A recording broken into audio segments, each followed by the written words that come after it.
Rescued bear left everyone in tears when he saw his savior again.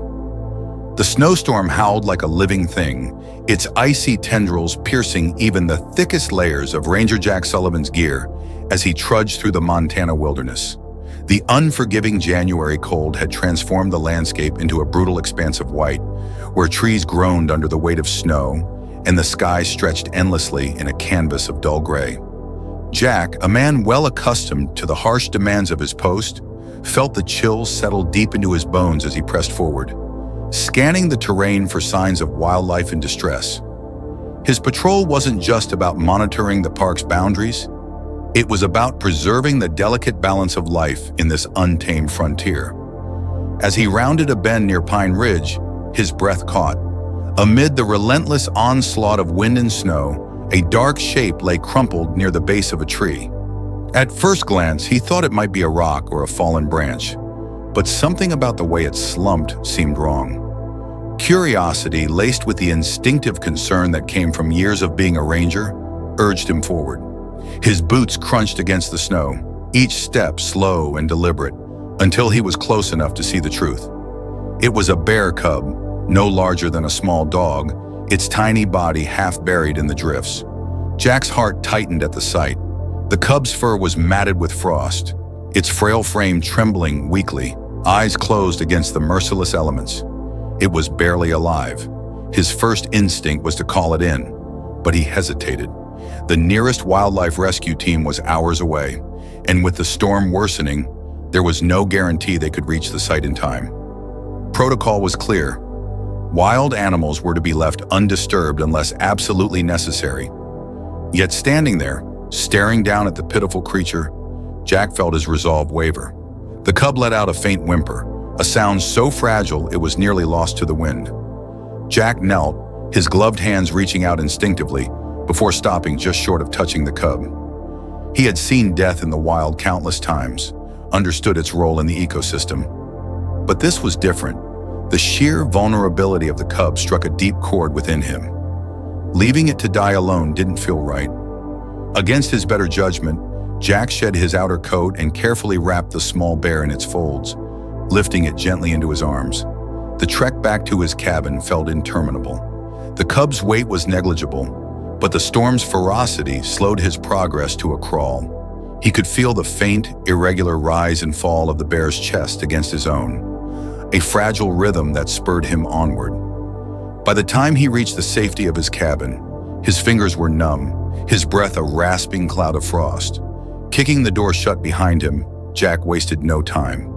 He laid the cub on a thick blanket near the wood stove, feeding the fire until the room was bathed in a warm golden glow. For the next several hours, Jack worked tirelessly. He melted snow for water, coaxing the cub to drink in small, hesitant sips. He rubbed its tiny limbs, willing warmth back into its body, and watched for any sign of improvement. Gradually, the cub's shivering subsided, its breathing becoming deeper, steadier.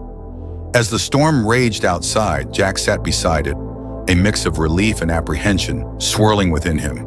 By morning, the storm had abated, leaving behind a pristine, glistening world of snowdrifts and icicles. Inside the cabin, the bear cub stirred, its dark eyes fluttering open to meet Jack's gaze. For a moment, they stared at each other in silence, man and animal bound by an unspoken understanding. Jack hadn't expected to feel anything beyond the satisfaction of doing his duty, but the sight of those eyes, filled with both fear and a glimmer of trust, stirred something in him. "You've got some fight in you, don't you?" he murmured, his voice rough from the cold and lack of sleep. "Guess I'd better give you a name." After a moment's thought, he settled on Spirit. It felt fitting for the little survivor who had faced down the storm and lived to see another day. Over the next week, Jack devoted himself to Spirit's care, improvising a regimen of feedings and warmth to build the cub's strength. His cabin, once a bastion of solitude, now echoed with the soft sounds of a recovering bear cub, quiet grunts, the rustle of movement, the occasional plaintive whine. Despite himself, Jack found a strange comfort in the presence of his unlikely guest. Spirit's progress was slow but undeniable. Each day, the cub grew more alert, its movements more coordinated. By the end of the second week, Spirit was toddling around the cabin on unsteady legs, nosing curiously at the furniture and clumsily batting at the edges of Jack's boots. Jack couldn't help but chuckle at the sight. Still, as Spirit grew stronger, so too did Jack's awareness of the implications of his actions. He knew he couldn't keep the cub forever. The wild was Spirit's true home, and Jack's role was to prepare him for that eventual return. Yet the thought of releasing Spirit into the same unforgiving wilderness that had nearly claimed his life filled Jack with a deep, unshakable unease. Late one evening, as Spirit curled up near the stove, Jack sat at the small wooden table that served as both his dining area and workspace. His journal lay open before him, its pages filled with notes about Spirit's recovery. He picked up his pen and hesitated, staring down at the blank space waiting for his thoughts. "I don't know if I did the right thing," he wrote at last, "but maybe some rules are worth bending when a life's at stake." He closed the journal and leaned back in his chair, his gaze drifting to the slumbering cub. For now, Spirit was safe, and that was enough. But Jack knew this was only the beginning of a journey that would test not only the cub's resilience, but also his own resolve. Outside, the wilderness waited, vast and indifferent, and somewhere deep within, Spirit's true nature lay dormant, waiting to awaken. The days in Jack Sullivan's cabin began to blur together, as Spirit's recovery turned into a steady rhythm of care and growing trust. Each morning started with the cub's soft whines, his small form stretching lazily in front of the wood stove that had become his favorite spot. Jack had created a makeshift bed from old blankets, but Spirit seemed more interested in exploring his surroundings, sniffing at boots, tools, and the occasional stray log that had rolled too close to the hearth. Jack had quickly learned to move his belongings out of reach. The cub's sharp claws and curious teeth had already made short work of a leather glove and a pair of socks. Despite the mild chaos Spirit brought, Jack found himself smiling more often than not. Watching the cub grow stronger filled him with a sense of purpose he hadn't realized he was missing. For years, his life had revolved around solitary patrols, maintaining the delicate balance between man and wilderness. Now the cabin pulsed with life in a way he hadn't experienced since before his wife left years ago. Tired of the isolation that came with Jack's dedication to the ranger life, Spirit had become more than a temporary guest. He was a companion, a reminder that even in the harshest conditions, life could persist. By the third week, Spirit's energy had multiplied tenfold. The once weak cub was now bounding around the cabin, his awkward movements gaining strength and coordination. He had developed a habit of following Jack everywhere, his soft paws padding noiselessly over the wooden floor. Whether Jack was chopping firewood outside or fixing a broken chair leg, Spirit was always close by, watching with keen eyes that seemed to absorb every detail. The cub's intelligence was unmistakable, and Jack often found himself marveling at how quickly Spirit adapted to his environment. One particularly cold morning, Jack decided it was time to introduce Spirit to the world beyond the cabin. He had been reluctant at first, worried about exposing the cub to the elements again, but Spirit's newfound energy made it clear he needed more space to roam. Bundling up against the chill, Jack opened the cabin door, and Spirit hesitated only briefly before stepping into the snow. The cub's first reaction was to lift a paw and shake it, as if protesting the cold, but curiosity quickly overtook discomfort. Spirit began sniffing at the drifts, his nose twitching furiously as he investigated the scents carried on the crisp winter air. Jack followed at a distance, letting Spirit explore. The cub's movements were clumsy but determined as he navigated the uneven terrain, occasionally stumbling but always getting back up. Jack felt a pang of pride watching him. The fragile creature he had rescued from near death was now a picture of resilience. For the next hour, they wandered together, with Spirit pausing every few steps to look back at Jack, as if seeking reassurance. Each time, Jack gave a nod or a soft word of encouragement, and the cub would continue his exploration. The days turned into weeks, and their routine expanded. Jack began taking Spirit further from the cabin, teaching him how to recognize edible plants and encouraging him to climb small trees to build his strength. It was a delicate balance. Jack wanted Spirit to develop the skills he would need to survive in the wild, but the bond they had formed made it difficult to maintain the necessary distance. Spirit trusted Jack implicitly, following his lead and often looking to him for guidance. One afternoon, as they trekked through a particularly dense part of the forest, Jack spotted a frozen creek up ahead. The icy surface sparkled in the pale sunlight, a beautiful but dangerous reminder of the season's harshness. Jack stopped Spirit with a hand on his back and crouched down to examine the ice. He could tell by the subtle creaks beneath his weight that it wasn't safe. As he turned to warn Spirit, he was surprised to see the cub watching him intently, his head tilted as if trying to understand Jack's caution. "You've got good instincts, little guy," Jack said, motioning for Spirit to follow him along the bank instead. The cub seemed to understand, staying close as they skirted the edge of the creek. It wasn't the first time Spirit had displayed an almost uncanny awareness of Jack's cues, and it wouldn't be the last. As winter began to give way to the first hints of spring, Jack faced a growing dilemma. Spirit was no longer the small, vulnerable cub he had found in the snow. His frame had filled out, muscles rippling beneath a thick coat of glossy fur. The playful antics that had once dominated his days were now tempered with moments of quiet observation, as if he was beginning to understand his place in the wild.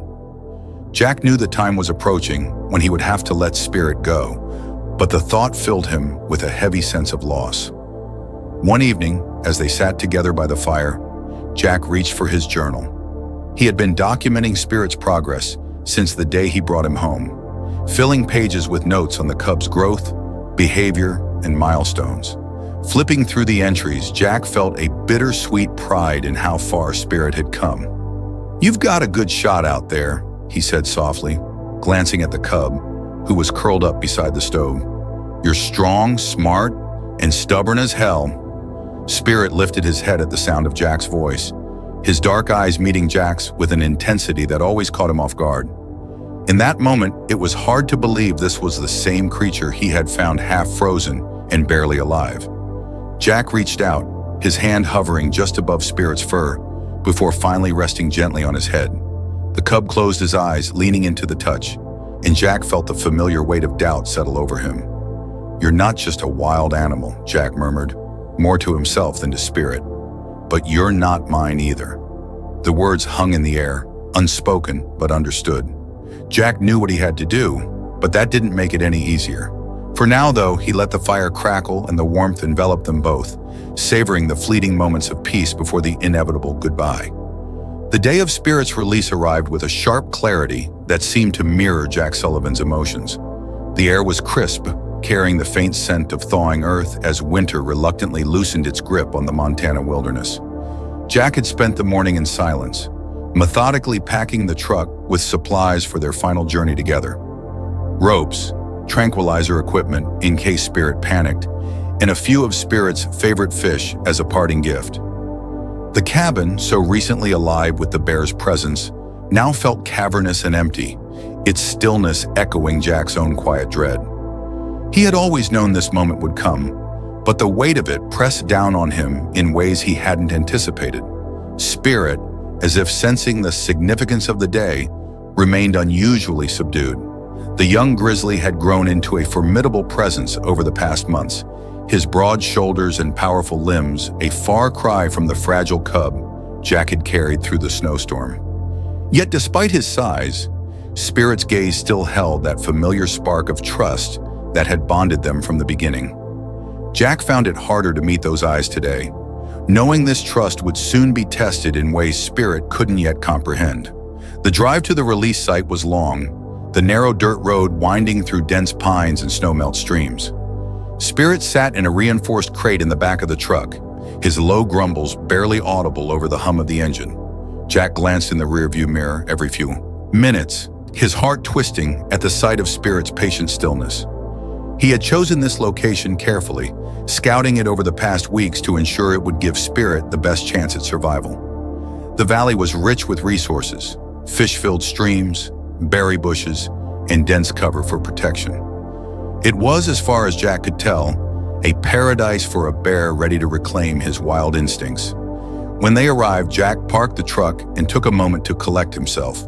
The valley stretched out before him in shades of green and gold, sunlight filtering through the tall pines and dappling the ground with shifting patterns of light. Spirit's crate sat quietly in the truck bed, and Jack walked around to release the latch, his fingers trembling slightly. The metal clicked louder than he expected, the sound reverberating in the otherwise serene clearing. The door swung open, but Spirit didn't bolt out as Jack had feared. Instead, the bear stepped cautiously onto the ground, his massive paws sinking into the soft earth. Jack stood back, giving him space, watching as Spirit lifted his nose to the breeze, sniffing the unfamiliar scents with a mix of curiosity and caution. For a moment, Jack thought the bear might retreat back into the truck, but Spirit moved forward, his strides growing more confident as he explored the edge of the clearing. Jack had rehearsed this moment in his mind countless times, imagining himself stepping back and letting Spirit go without interference. Yet now, as he watched the bear take his tentative steps into the wild, he found himself unable to stay silent. "Hey, big guy," he called, his voice breaking slightly.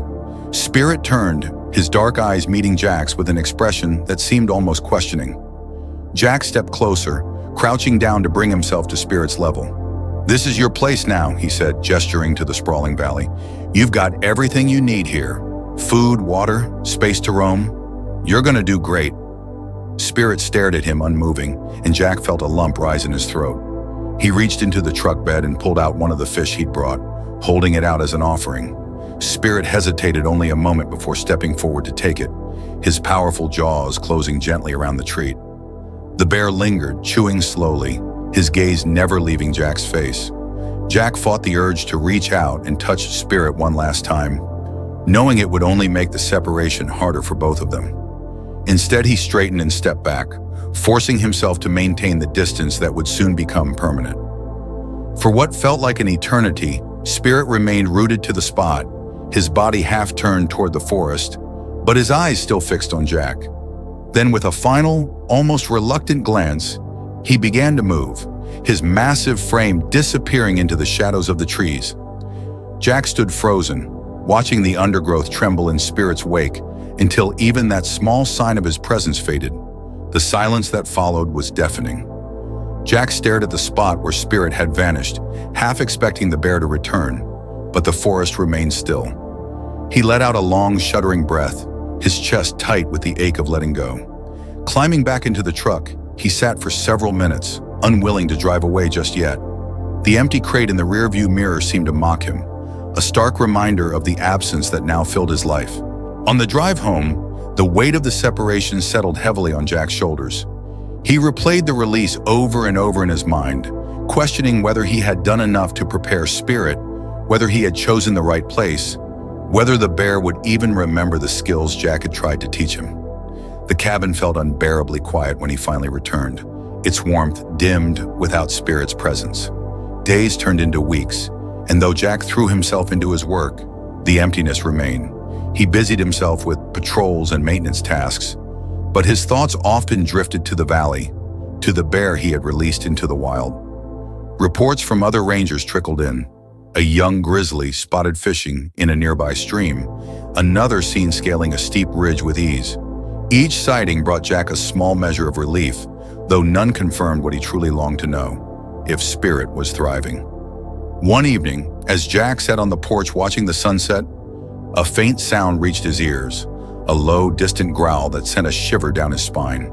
He stood, scanning the tree line, but the sound didn't come again. For a fleeting moment, he allowed himself to hope that it had been Spirit, that the bear had returned to check on the man who had saved his life. But the forest remained quiet, and Jack sat back down, letting the stillness settle around him once more. In his heart, he knew Spirit was out there, carving his place in the wild as he was meant to. And though the ache of separation lingered, Jack found solace in the knowledge that their paths had crossed for a reason, leaving both man and bear forever changed. The years had passed with an unsettling quiet that Jack Sullivan never entirely grew accustomed to. The Montana wilderness had always been a place of solitude, but without Spirit, the silence felt sharper, heavier, like a constant presence sitting beside him in the cabin. Life had continued its relentless march, and Jack had immersed himself in his duties, hoping the rhythm of work would dull the ache of missing the bear who had changed his life. Reports of Spirit came sporadically from other rangers, sightings of a large grizzly with a distinctive stripe of lighter fur down one shoulder. Each time, Jack's heart would leap, but he never allowed himself to investigate too closely. Spirit was living as he should, and that knowledge had to be enough. It was on a midsummer morning, nearly 5 years after the release, that the phone call came. Jack was sipping his coffee, watching the sun crest the horizon, when the ringtone shattered the dawn stillness. The voice on the other end was hurried and excited. A ranger from a nearby station had reported strange behavior from a bear near a popular hiking area. "It's not aggressive," the ranger explained, "but it keeps approaching the trailhead, like it's waiting for something. It's, odd. I figured you'd want to know." Jack's chest tightened. Bears near humans usually meant trouble. Either curiosity, desperation, or danger. But something about the description stirred an old, dormant hope deep inside him. He thanked the ranger, hung up, and grabbed his gear without hesitation. His truck roared to life as he navigated the familiar dirt roads, the landscape flying past in a blur of greens and golds. The closer he got to the trailhead, the harder his heart pounded, his thoughts racing with possibilities he didn't dare entertain. When he arrived, the air was thick with anticipation. A small group of hikers had gathered near the parking lot, murmuring in hushed tones and pointing toward the edge of the forest. Jack followed their gaze and froze. There, standing just beyond the tree line, was a massive grizzly bear. Even from a distance, Jack recognized the broad shoulders, the confident stance, and the light streak of fur across its back. It was Spirit. Jack stepped out of the truck slowly, his boots crunching against the gravel. The murmurs around him quieted as all eyes turned toward the ranger and the bear. Spirit stood motionless, his dark eyes fixed on Jack with an intensity that sent a shiver down his spine. For a moment, the world seemed to shrink to just the two of them, man and bear, connected by an invisible thread that neither time nor distance had broken. "Spirit," Jack whispered, his voice barely audible. He took a tentative step forward, then another, his movements slow and deliberate. The crowd behind him stirred, but no one dared speak. Spirit didn't move, his gaze locked on Jack, his massive frame exuding a calmness that was almost surreal. As Jack closed the distance, he raised a hand, palm open, his heart hammering so loudly he was sure the bear could hear it. Then, in a gesture that would later defy every account of wild animal behavior, Spirit stepped forward. The bear moved with deliberate grace, closing the gap until only a few feet separated them. Jack felt the air change, the charged stillness carrying an almost sacred weight. Spirit lifted his head, sniffing the air between them, and then, to the astonishment of everyone watching, he lowered himself slightly as if bowing. Jack's breath caught, and he crouched instinctively, their eyes meeting at the same level. The moment stretched impossibly, time seeming to slow as the past 5 years dissolved into nothing. Jack extended his hand, not daring to hope, but Spirit responded with a soft grunt, brushing his massive head lightly against Jack's fingers. The contact was brief but electric, a wordless acknowledgement of the bond they had shared. The silence broke as a soft gasp rippled through the crowd. Jack stood slowly, his eyes never leaving Spirit's. "You remember, don't you?" he said, his voice thick with emotion.